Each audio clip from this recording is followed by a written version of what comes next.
it's Mark Bossert. I'm here with Bernie Pollock of Pollock Automotive in Vancouver, and we're talking about the components of electric cars this week. How are you doing, Bernie? Doing very well today. We're going to kind of go through the basic stuff. It's probably going to be a fairly quick podcast today because there isn't a lot. Maybe just introduce us to the differences between a battery-powered electric car compared to a more conventional internal combustion engine car. Well, that's a great introduction, Mark, because really there are a whole lot less parts in electric cars, and that's really the attractive feature. Not only do you have no emissions coming out the tailpipe, and it's much cheaper to operate because you just plug it in, and electricity is cheap at the moment. But those lack of moving components, simplicity is, to me, is the most attractive feature in an electric car, and not to mention all the extra power too and torque. So, if we look at an electric car, you can think of your gas tank. Basically, the battery is your gas tank. It's a much more complex piece. Your internal combustion engine and transmission is pretty much replaced with an electric motor, although some do have transmissions or final drive gear units, but much simpler, many less moving parts. And what else am I missing? There's a number of electronic controls, inverters and things to convert the DC battery voltage to AC to run the motor. And that's really it. The last thing is charging, basically, which is like going to the gas station. So, that currently is a more time-consuming process. Generally for most cars, you can pull in, fill it up in 5 minutes. I know there's some superchargers out there that can, fill your tank in, half an hour or something for a full charge? And well, it depends. If it's a level 3, it's 20 minutes to 80% charge. Yeah, 20 minutes. So it just involves a little bit of a change of planning. Who knows in the future how much faster we'll be able to pump the electricity into batteries, but I'm sure that things will change. We're really at the infancy of electric motor technology. It has been around a long time, and it's been used industrially on railroads and in ships and factories for a long time. But in the automotive world, things will change rapidly, just like we've seen internal combustion engines go from extremely inefficient to very efficient, low emissions, good economy, good power. Electric motors will go the same way, and battery technology. Yeah, so let's kind of work through this. We'll start with batteries. Batteries are that's a concern area for people. How long are the batteries going to last? As you've seen with Prius, the battery packs are, Prius has a long life now, I guess almost 20 years, that the hybrid vehicles with batteries in them have been around. And Tesla's now, since 2010, been making vehicles.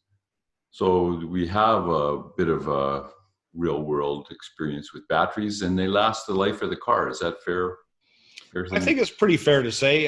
They do wear out in some circumstances. I'm sure that taxi cabs, a lot of them have Priuses, have changed their batteries, but we work in a number of them. I've never done a battery, and I know other auto repair shops. It's very rare to replace batteries in those cars. According to Toyota, they say that 95% of all their hybrid batteries have never been replaced in all the cars they've sold, which is a pretty amazing spec, because when those cars came out, of course, everyone's like, oh, the battery's $5,000 or $6,000, and it'll be, that's like the big stopping point. And Toyota, I believe, uses a different battery technology than Tesla does too. I don't think they use lithium ion. I believe they use something different, but I may be wrong. But whatever it is they use, it works. It's durable. So lithium ion, all the major manufacturers who are producing electric cars today in North America and Europe, I can't speak to China, because even though that's the largest by far electric vehicle market, over 1 million vehicles a year being sold in China as of now, 2019, we don't really ever see those cars or get the specs about them. So let's just talk about what we know about. They have 8-year warranties on the batteries, which is a good long time. The batteries definitely last between 3,000 to 5,000 cycles, which is a charge discharge, is called a cycle. Lithium ion is about 90% recyclable. There are actually big businesses involved in taking battery packs that have been replaced in some of the really high mileage, like 500, 600,000 mile Teslas. They exist already. I think the highest one in the world is 800,000 right now. Wow. And taxi use, etc., Ubering. These battery packs are being reused. They're being packed into other things and resold because they can be useful for power backup for your house, or instead of a generator, you have a battery pack, etc. There's many, many uses for these battery packs that are no longer robust enough for a car. The big thing about batteries, I think, is that what we're talking about today is a really fast moving target. So it's been consistent over the last 12 years that battery capacity and the price have improved by 20% a year. So the price is dropping 20% a year, and the capacity and endurance, etc., the ability of the battery to store more energy for a given volume and weight is going up 20% a year, which has consistently been the case. And even in similar things, like I was reading about Formula E last night, which is like Formula One, but for all electric vehicles, becoming a really popular thing. The vehicles have doubled the amount of energy storage in the battery with a lighter battery in 3 years. Wow. So technology is advancing, and of course they have the money in that regard to put into more exotic and not having to mass produce a battery to the level where you're building 1 million cars or even 500,000 a year like Tesla is. For those on the video, the Tesla battery pack basically is made up of these all strung together into big bunches of them. It's like a triple or a double A battery, but a little bit oversized for that. And that's how they make their batteries. And then they cool them and put them into packs. We'll have links in the show notes showing some of the break teardowns of how they actually produce that stuff. So with the increase in battery capacity, along with that, as they charge at faster and higher rates, the batteries are actually, charging times are coming down really quickly. And predictions are within the next couple of years, it'll be down to, in some ways, even down to 5 minutes for a full charge, which is now then comparable to having to wait in at a gas station to get your fuel. Well, exactly. I mean, that would be a phenomenal breakthrough for electric cars. Yeah, that's a company out of Israel that's working on that, and they want to produce their own batteries. Tesla, of course, as if you're familiar with it at all, and we're going to talk a lot about them because they're sort of the biggest manufacturer that we're familiar with, and they've done a pretty phenomenal job in a lot of ways of doing some stuff. They built the Gigafactory, which is just to build batteries in Nevada, and it's the largest building that's ever been, when it's complete, it will be the largest building ever built on the planet at that time. It's about 30% done. It's producing all the batteries that they need for all their vehicles, and of course they sell them as well to other companies.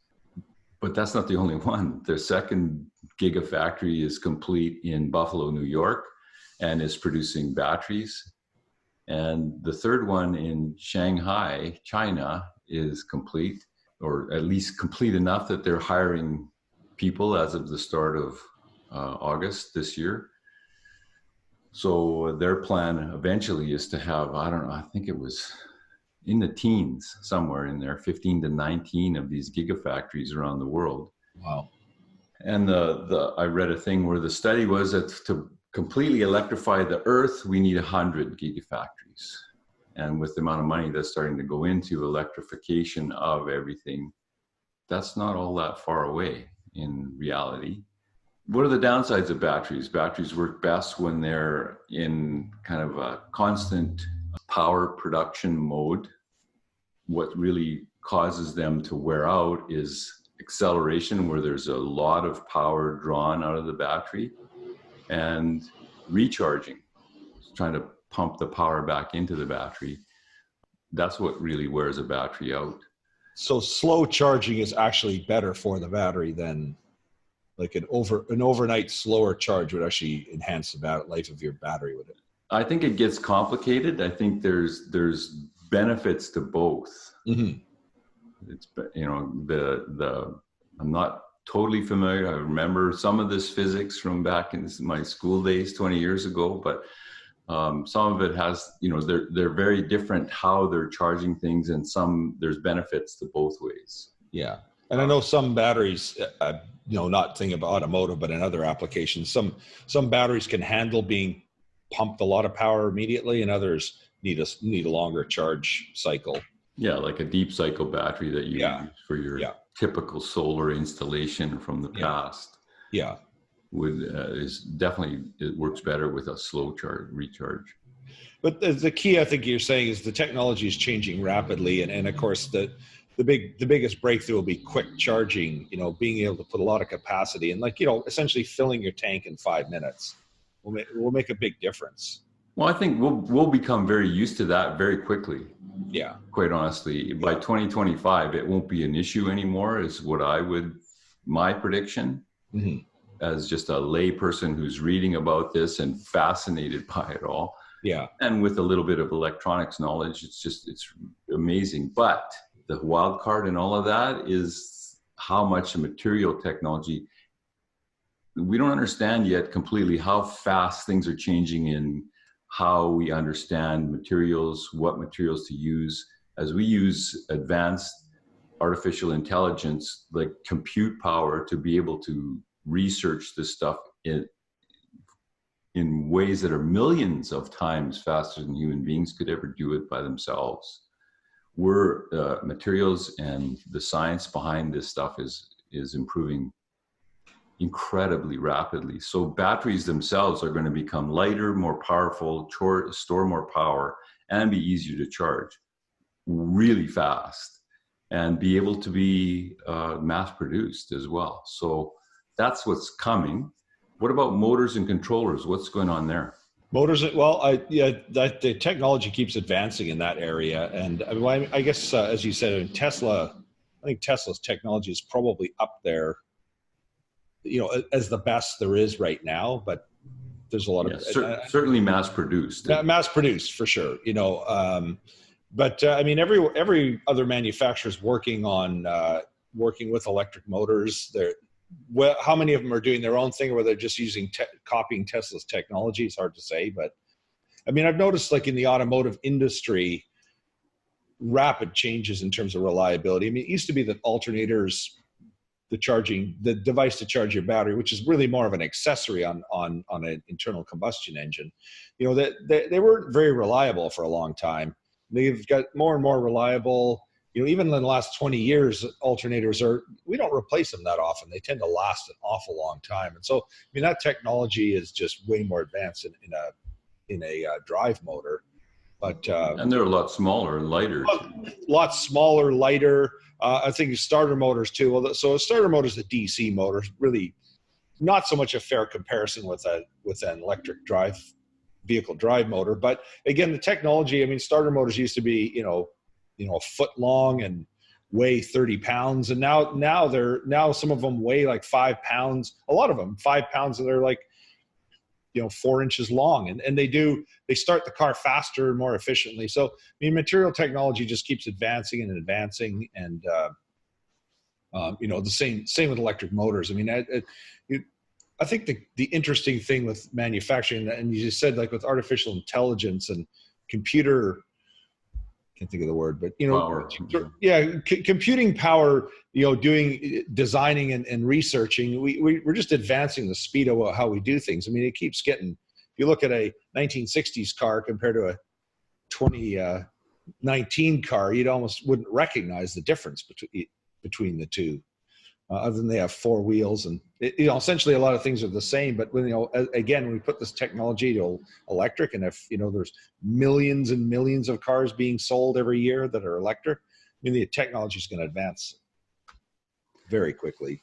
Yeah, and motors, to be fair, with standard manufacturers or conventional car manufacturers, they've actually been putting more and more electric pieces into an internal combustion engine. So a lot of those accessories now are electrically driven, right? They are, yeah, they are. I mean, electric power steering has been around for a long time. You know, and again, like a Toyota Prius, you know, for the last probably almost 10 model years, it doesn't even have an accessory drive belt. Like everything on that car is electric driven. But strangely, I mean, we looked at a Hyundai hybrid recently, and it actually still has a belt, and it uses a big alternator motor generator to actually start the internal combustion engine. So different technology, but you know, I mean, it's all disappearing. I mean, you can drive everything electrically, and the neat thing about electric is you can control each device. You know, the power steering needs power, it gets power, whereas in an old hydraulic system, it was always using some power. Same with the air conditioner. You turn it on when you need it, you shut it off when you don't need it. You know, everything is just far more efficient. So what kind of motors do they use in a Tesla? It's an AC 3-phase motor. I'll be honest, I haven't really looked at a great amount of detail, but that's essentially what they use, which are the most efficient drive motors. Same thing. I mean, railroad locomotives use them. You know, they've been using that for quite a long time. You know, interestingly, railroads. I always look at railroads because they've been using electric drive motors for a long time. They used to use DC motors. For some reason, it seemed like the best technology. Then they switched to AC, far more efficient. The interesting thing about an AC motor too on a train locomotive, apparently you can pull like a, I don't know, 10,000 ton coal train up a hill, and the motor will just keep going and going and going. It's, you know, in a car we just use that as torque and speed, but you know, in an industrial application, it can just keep on moving. Even at a tiny, minutest amount of, you know, to just pump the energy in, and the motor will just keep turning, and they don't burn out. That's the neat thing. Like DC motors apparently will burn out under heavy loads, whereas AC motors can handle a lot. So, yeah. So to give you an idea, a Model S P100D, the highest performance kind of thing is, it's got 2 motors, 4-wheel drive, 779 brake horsepower, and 920 foot-pounds of torque. So that's why they're fast. Yeah, I mean, it's incredible. I mean, I think, you know, I heard there's a new Mustang out that's now offering 780 horsepower with a supercharged V8. I'm going, that's pretty cool. I mean, that's a very impressive spec, but I'm thinking that's 2 wheels in the back. You can be spinning those tires nicely. I mean, I have a 500 horsepower Mercedes that's amazing to drive. I think add that extra 300 horsepower and 4 driving wheels, I'm going like, and it's quiet and I don't know, like and cheap to drive. And cheap, yeah, exactly. You know, cheap and simple. You know, I mean, simple in terms of, you know, you're not going to be able to tinker with it in your backyard. You know, and if something goes wrong, it'll probably be potentially very expensive. But, you know, again, like an AC motor is highly reliable. So you could probably be booting it every time, like full throttle, and it probably won't wear out. So the obvious thing about the motors, of course, is why the heck are we switching? There's less pollution, obviously, and that is a massive concern. Yeah. It's something that we need to be, and you know, the amount is you can read all over the place how much do transportation and cars actually contribute to the CO2 and warming of the earth. Whatever it is, it's a hell of a lot, and we need to change it. Yeah. So that's kind of the primary reason why we're sort of down with this. But what about just straight up efficiency? How does a conventional gasoline vehicle compare to an electric motor? Yeah, well, I mean, a gasoline engine is not very efficient. I think the actual engine itself may be somewhere approaching 50%, but I think you sent me a stat earlier. I think to the wheels, it's about 21%. Was that right? Yeah. You know, that's not very good. Whereas an electric motor is about 90% efficient. 90% efficient. So right there, you know, I mean, every time you drive your car, that's money. You know, the energy efficiency is really money out of your wallet. you know, for every $100 you spend on gas, you're getting 20% to your wheels. To I mean, get if you you had, where you want to go instead of heat out of the back of the car. yeah, exactly. You know, and you know, I mean, if the electric car was actually gas and you were spending the same amount of money on fuel, you'd be getting, you know, 90 cents of your money going to the wheels. So that's a no-brainer. Yeah. You know, the other thing about, of course, electric motors is they're very simple. There's basically a shaft that spins, and that's it. That's the moving part. There's a lot of electronic pieces and a lot of electrical items, and no doubt they will cause problems, and some of them over time. I mean, you think of it internal. I mean, I was just taking apart I mean, we do a lot of engine work in our shop, and I'm taking it apart. There's a lot of moving pieces, you know, and it's amazing. Hundreds of parts compared to 3 or 4. Yeah. When you think about, you know, not just the engine, but then that moves into the transmission. And again, there's like hundreds of parts. You know, hybrids actually, to me, complicate that even more because you've got all those hundreds of parts plus electric motors. So there's a lot to go wrong. Fortunately, most of them have been pretty reliable to date. Yep. So charging, of course, that seems to have been the popularized, at least bugaboo. What the major weakness of electric vehicles is it takes so long to charge them. And I've got a plug-in electric hybrid. Just was the right vehicle for us at this time, and that I could afford, to be honest. So what I've noticed is that it's very, very convenient because I can plug the car in at home. And I think that certainly that's been the case from the Tesla owners that I've talked to. You know, they plug their car in at home. So charging is not a big deal at all. Yeah. And it's actually really convenient because you don't have to go to a station in order to fill up with fuel. You know, I filled my gas tank up 1.5 times. I did a trip, so I had to fill it up. I topped it up. And that's, almost 4,000 kilometers now on one tank of fuel in effect.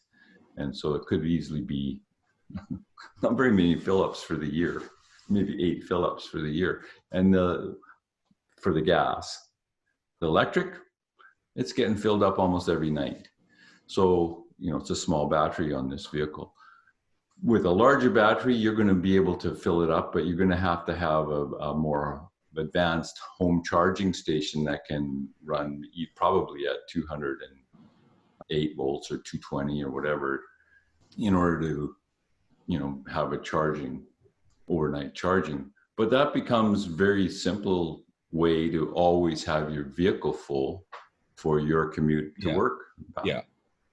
I think, that's a good thing to speak of. I mean, so there are a lot of charging stations around that you could use, but I mean, obviously the most convenient is to plug your car in at home. And there are some limitations. I mean, I sort of think the house I live in, I think if I had to, say I bought a Tesla or something, I wanted a quick charger, I'd probably have to have the electrical panel redone and maybe an upgraded service. So that is a cost that some people will incur.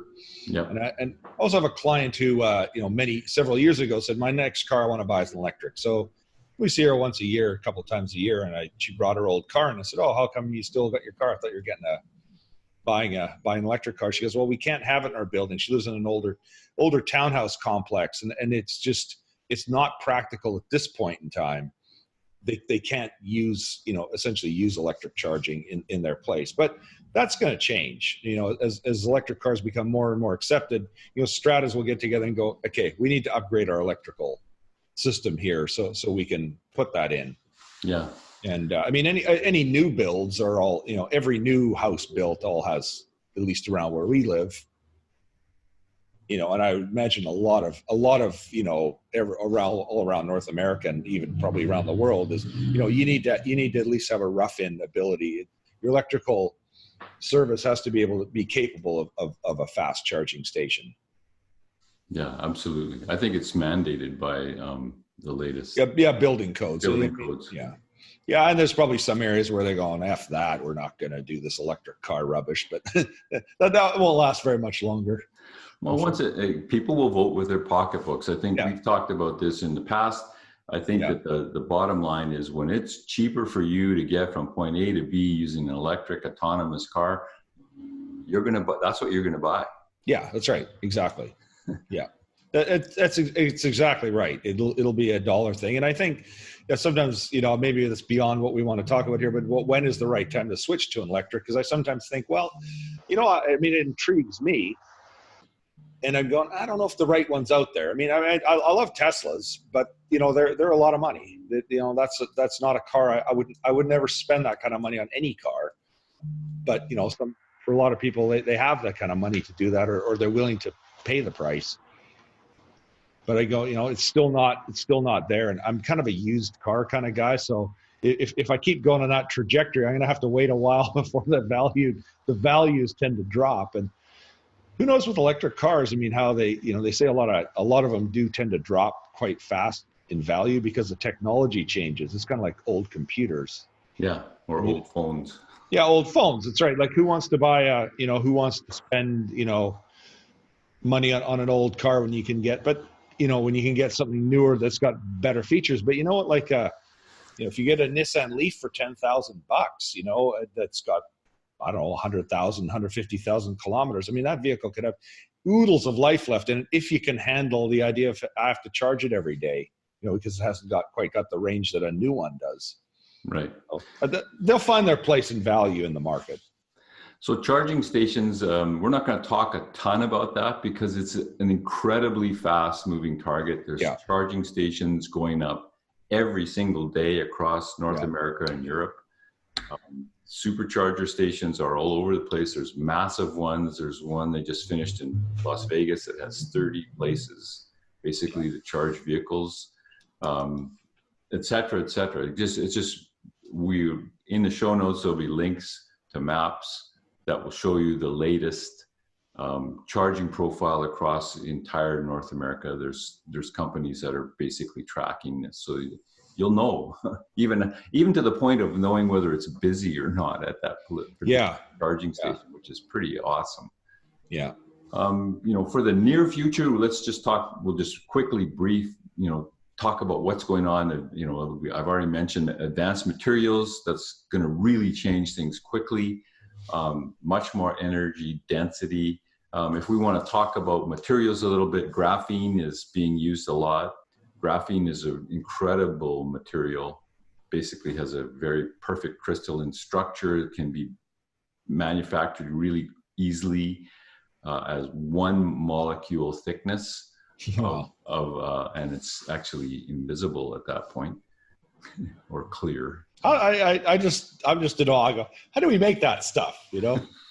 Well, believe it or not, there was a couple of physicists farting around drinking beers after work one night, and they just had this brainstorm and were rubbing a pencil, graphite, onto a piece of paper and then sticking Scotch tape onto it and pulling it off and going, let's look under the electron microscope. How thin is this? How thin is a layer of graphite? And they were stunned to see that with some work, they could probably get it to one molecule thick. That's how simple it started.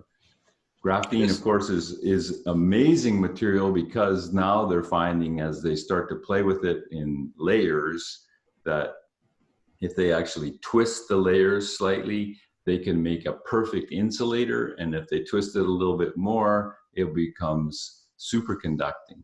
And so the next at lower temperatures now with superconduction, of course, the holy grail. Superconduction is no resistance. So copper wire always has resistance. The longer you make it or whatever, the more resistance it has. Or the smaller you make it, the more resistance it has. And so something that has no resistance whatsoever at room temperature changes everything. And efficiency goes sky high. As good as it is already, it becomes even better. And so the graphene is showing that potential to they think that they can find the right combination of degrees of off-puttedness from each other. So one layer is just twisted compared to the other layer at the right amount that'll have room temperature superconduction or close to it anyways. So are they actually manufacturing anything, or is this still a lab kind of thing? They absolutely are. So that's cool. Funny you should ask that, Bernie. Yeah. Let's talk about supercapacitors. Capacitor is something that I work with a lot in electronics, and you have as well in vehicles. And a capacitor is basically a foil wrapped really tightly. It's a way to store energy. You can, put a lot of energy into that capacitor, and then it will discharge it, generally really quickly. A supercapacitor works exactly the same way, but it's using, vastly improved materials and packing a ton more power into that capacitor.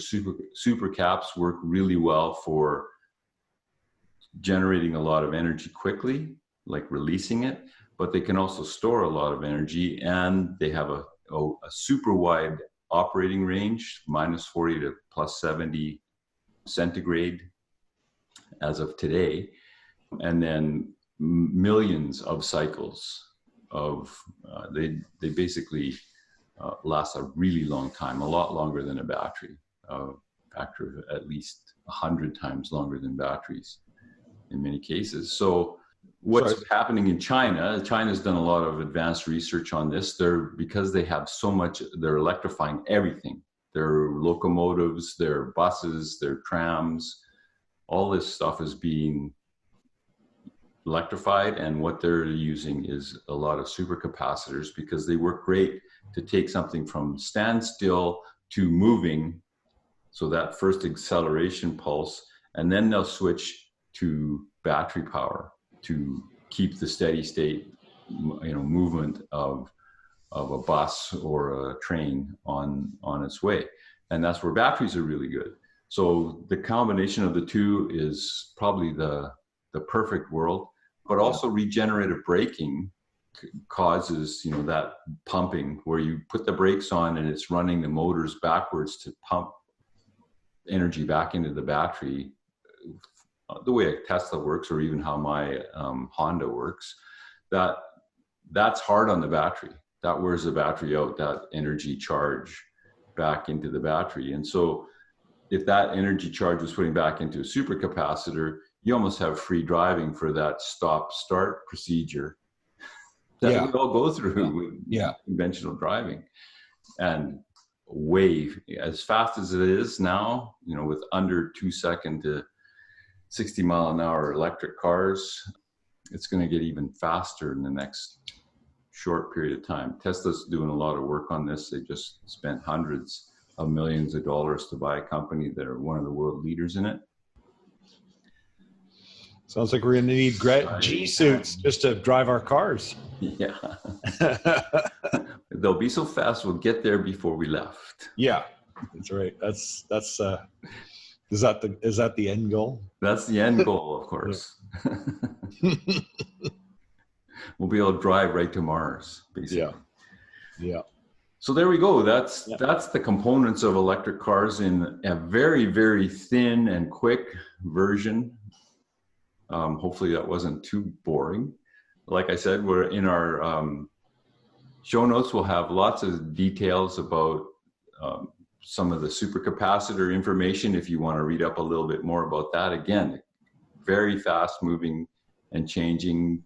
Some pretty incredible companies doing amazing stuff there. We'll have the links to the map websites that will show you live where all the charging stations are in North America and Europe and in China, although that one's probably not quite, or Southeast Asia, that's probably not quite as accurate and up to date.